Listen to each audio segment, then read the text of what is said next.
Welcome to Tracing Your Family Roots. I'm Janelle Blue, today's host. And with me is our guest, Chuck Mason, my co-host.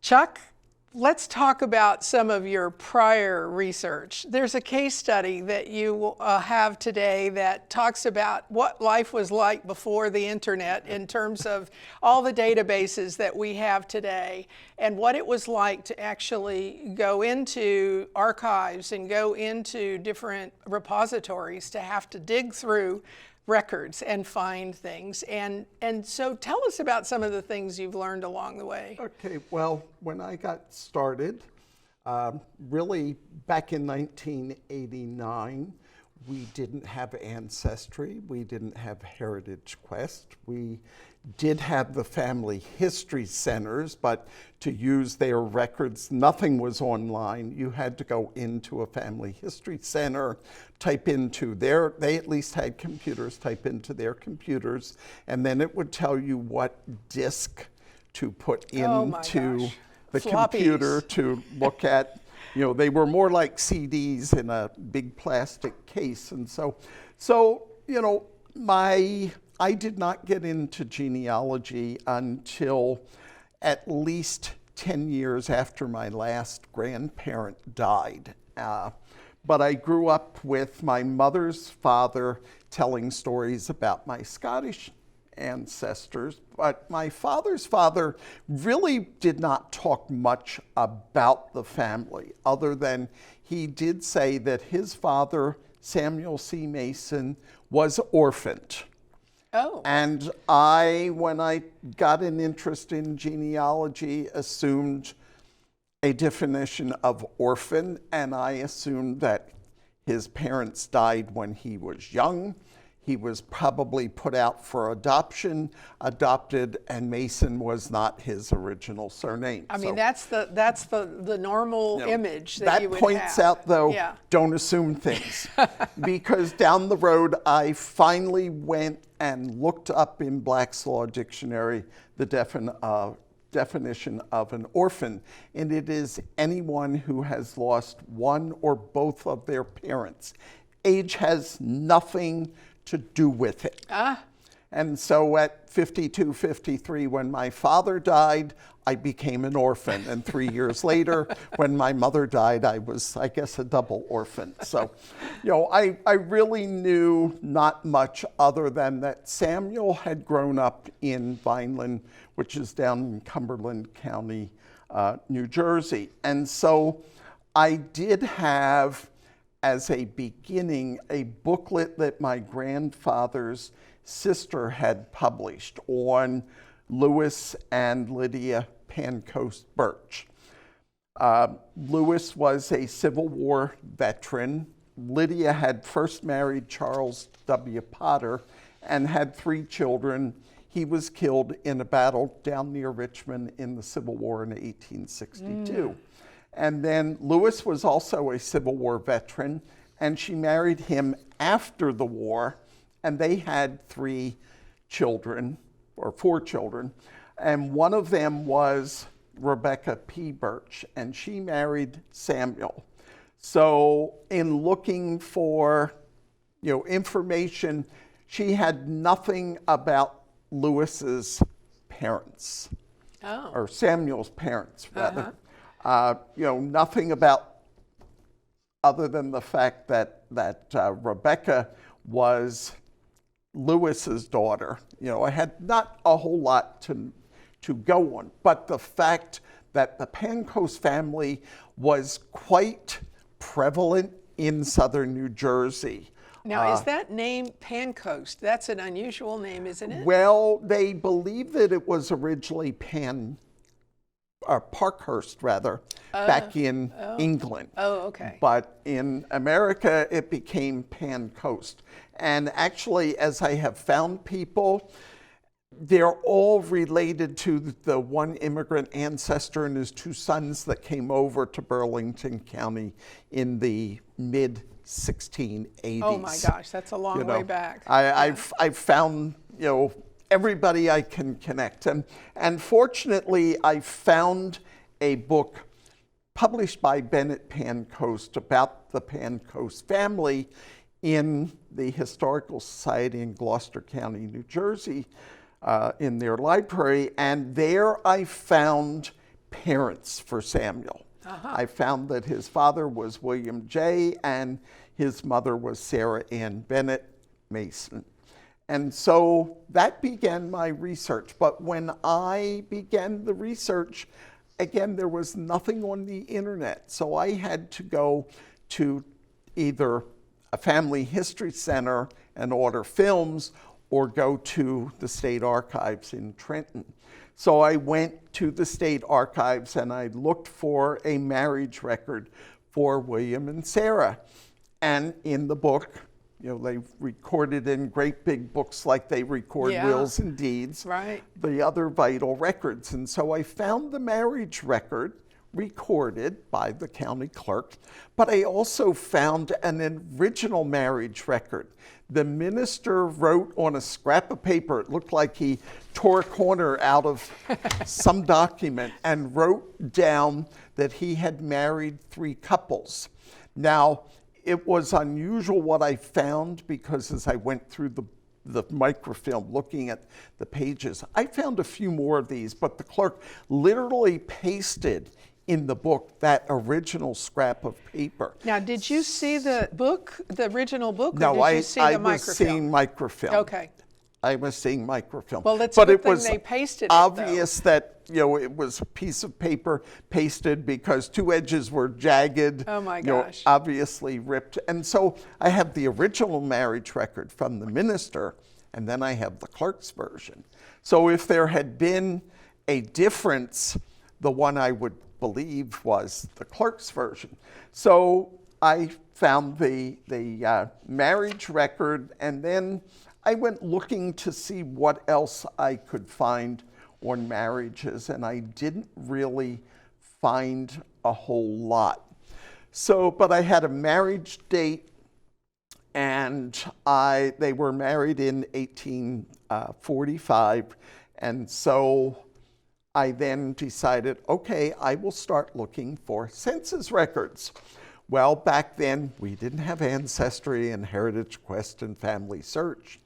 There were books published, the AIS indexes, and these were just the heads of household and where in the census records they were found. So I went looking for William and Sarah in 1850 and found nothing. So then I went looking for them in 1860, and I found 4 William Masons. I could eliminate them. One was too young. One of the things that I did know was that in the record that I had found, William was a painter. Oh. So one of the people was a 49-year-old man, a little too old. He was a plumber. Another one, the page that was referenced in the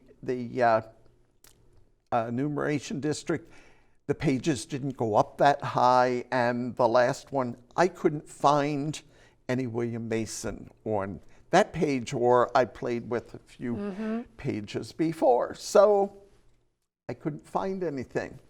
Then I went to 1870 and I found my William Mason with Sarah, and he was a painter, as I already knew.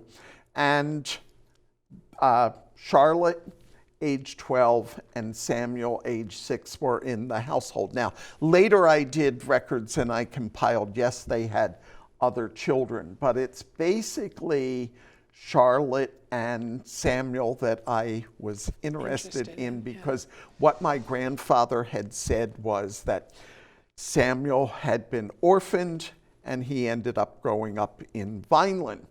So then I wanted to look at the 1880 census. Unfortunately, there was a Soundex for the 1880 census, but only for children who were 10 or younger. This was one of the first Soundexes that was done, and the reason for it was the people who were 10 and under were the first people who became eligible to collect Social Security. And so in order to easily find people, they needed an index. So just for our viewers who may not know what a Soundex is. It's an indexing system where you code the name and it groups like sounding names together. So for example, if you're looking for a Smith and you don't know whether it's spelled S-M-I-T-H or S-M-Y-T-H, it would group all of those spellings together and direct you to the pages in the census where you would find those that's people. true today. Online databases do the same thing, don't they? Yes, yes. You Maybe will find, a little different. You will find Soundexes still being used today. Yeah. So I decided, okay, I'm going to look at the federal census and I'm going to go line by line and search the 1880 census down in Vineland and also Landis Township. Now, in the 1880s, Landis Township surrounded the city of Vineland about 2/3 of the way around the city. In 1952 or 53, they merged and all of Landis Township became part of Vineland. So I knew that there were lots of Pancoast family members and the families that their children married into in Vineland. So I literally did the search. It took me 2.5, 3 hours, line by line, looking for number one, Pancoast and the other surnames that I had, but also looking for Samuel. And I found Samuel in Landis Township, living with his aunt and his uncle, William H. and Mary Ann Ash. And so I found him. No parents were there. Charlotte was not there. It was just him. So I had no idea why he ended up or how he ended up down there. And I had no idea how this aunt and uncle were related in the picture. So I decided, okay, I don't know a whole lot about Sarah's family, so I'm going to go looking for the Bennett family. And I started with the 1850 And the Bennett census. family, that would have been That her would have maiden been name? her, that was her maiden name, Okay. and that would have been her parents I was looking for. Right. So I found Jesse Bennett and Marianne Ash, or Marianne Bennett rather, in Belleville Township, which is a suburb of Newark up in Essex County. And lo and behold, there was a William Mason in the household. There were two Mason children. There was a Jesse and there was a Harriet, and I knew they were children because Those of some names, of the yeah. research I had done. And I found no Sarah Mason, but I found a Sarah Bennett, and the mother's name was Marianne, and there was also a daughter, Marianne. Well, the whole story is Marianne, who became an Ash, was this younger daughter. And Sarah, I guess the census taker asked, who are your children? And whoever answered listed Sarah and listed her as a Bennett because, yes, she's a child, but she's married and should have been listed as Mason. So then I went through and looked in the state censuses, and New Jersey has state censuses starting in 1855 and running through 1915. And I did not find anything in Belleville Township for 1865 or 1875 for William and Mary, Sarah rather. So, you know, again, I've kind of exhausted those resources. So then I wanted to find out, I had the family together in 1870 and Samuel alone in 1880, and I couldn't find, because again, I had no indexes, I couldn't find William or Sarah in the 1880 census anywhere. So I kind of figured they probably were dead. So I started looking at death records, and I went through indexes and I went through death records, and they were grouped 1869 to 78 1878. Nothing for either William and Sarah, and I was basically concentrating on Belleville Township. I looked at indexes to deaths 1878 to 79 and 79 to 80, because by then the population had kind of exploded and the indexes were grouped smaller. So I had nothing. So then I decided, okay, if they died, Samuel ended up an orphan, maybe there's a probate record. So I looked at the surrogate docket for a will, nothing. I looked for the appointment of an administrator for their estate, nothing. Then I went into guardianship records. And well, I also looked for an administrator's bond, because sometimes you might not find all the pieces, but you might find one of the records. So I thought, okay, I can't find the appointment of an administrator for the estate, but maybe there was one and they had to post a bond. Nothing. So then I went into the guardianship records. There was nothing for a guardianship for either Sarah or Samuel. There was no bond for a guardian being appointed, and I had two different groupings of those to look through. And so I kind of hit a dead end, and I decided, okay, I did not find William and Sarah in the 1875 state census. I had them in 1870 living together.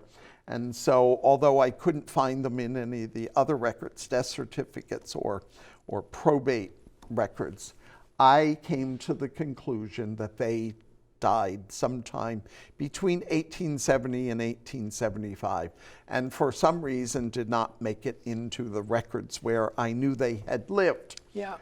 So I wrote this up. I published it in the Fairfax Genealogical Society's newsletter, and I left things go from there.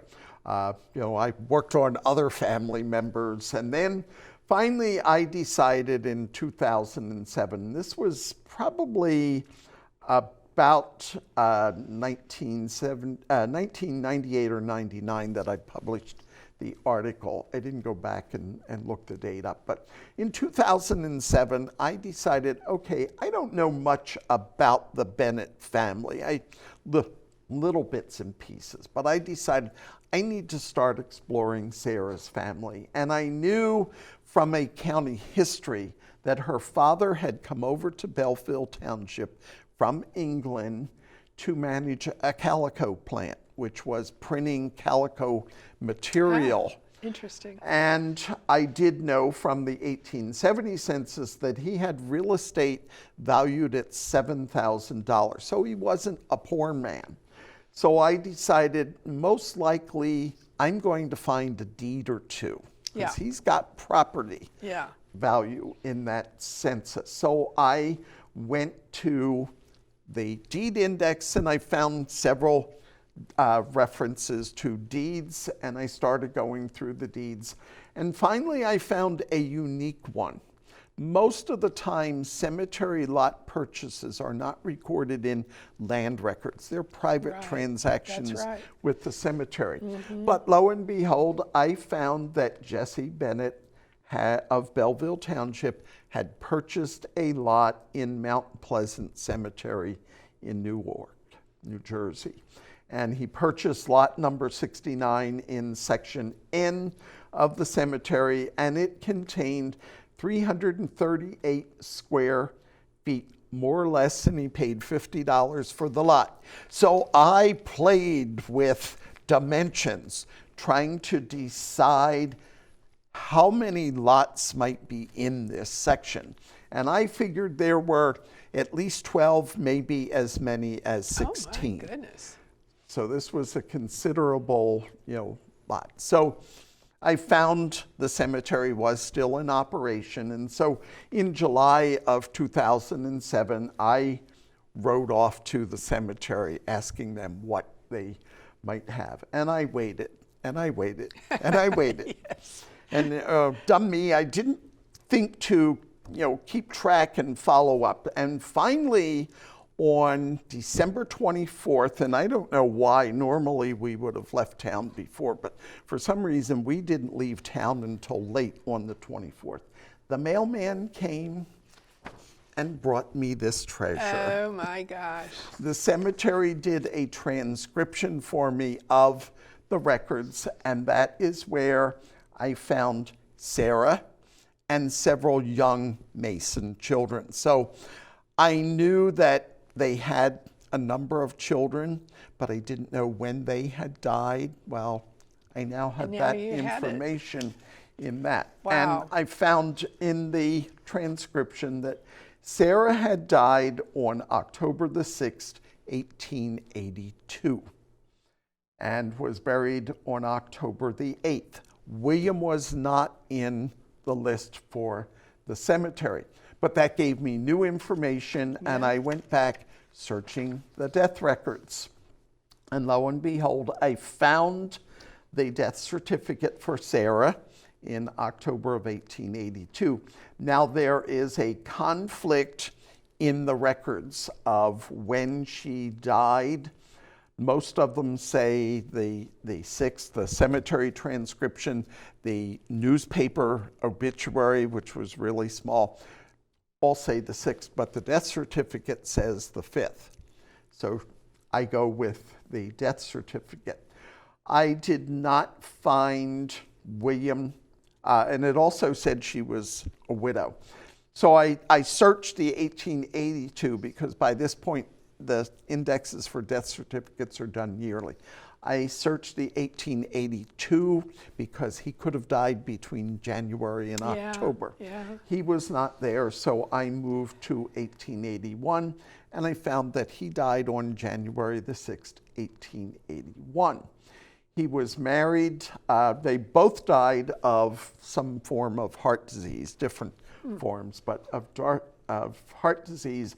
But he was found in a wagon behind a building on Market Street in Newark. So who knows how long he may have been there. Oh, my goodness. And he was buried in Newark City Cemetery. There are no records that have survived for Newark City Cemetery, but there was a section of the cemetery that was the Potter's Field. And that's most likely where he was buried.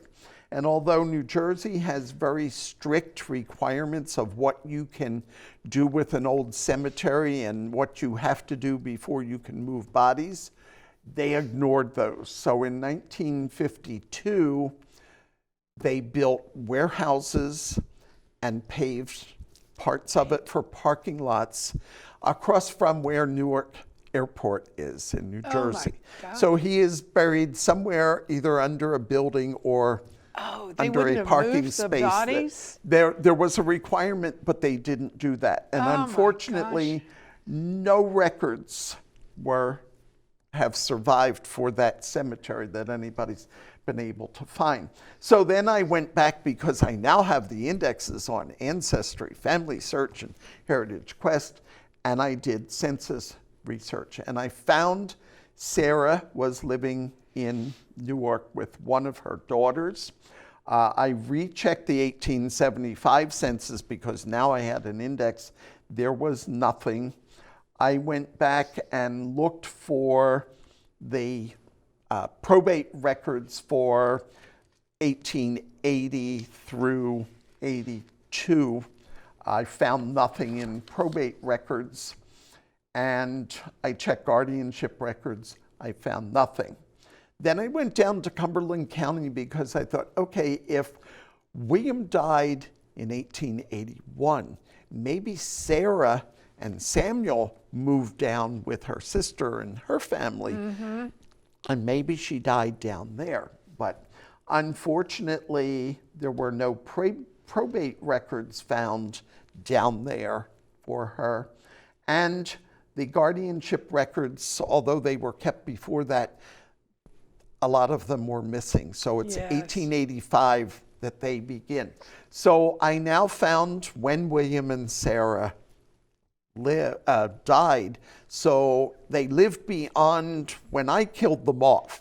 So, I did all of the work using the genealogical proof standard when I did my conclusion. Yeah. I used the resources and the records that I could access. Right. But that does not mean that down the road you're not going to find something that's going to send you off in a different direction. Right. And you will find them. So, I didn't republish the article. I've done lectures on it. By that time, I was doing lectures and things. So, the moral of the story is don't kill your ancestors off too long, and don't assume you know legal terms. If you encounter a legal term, even if you think you know what it is, go look it up in Black's Law Dictionary, because you may know a part of the definition, but not the whole one. And also, I think this makes you appreciate what the resources we have. What we have today, what's Yes. online, because underneath all of that is what you just described, which is huge. And also, don't make any assumptions about things, because just because there wasn't a guardianship record doesn't mean that there wasn't actually one. Yeah. So, well, and anyway, the other thing is there probably wasn't much money yeah. involved. Yeah. They appear to have been poor. Yeah. So there probably wasn't much money No that a probate guardianship or- needed to be done, or probate. That's a good Yeah. point. So Yeah. anyway, well, this has been an interesting case study, and it just reminds us of really how much goes into doing genealogy. And Yes. when you can't find it online, then you've got to go got to to go these back to the other records. sources, and Yeah. it's good to know how to do that. So And the thing with indexes, even though we have census indexes and all, they may not get in the index, or they may be misindexed. So you may have to go do line by line searches like I did in 1880 census. Chuck, we've run out of time, but thank you we very always much. do. I know, but this has been really instructive, I think, I- and appreciate it. I hope that it helps some of the viewers. Yeah.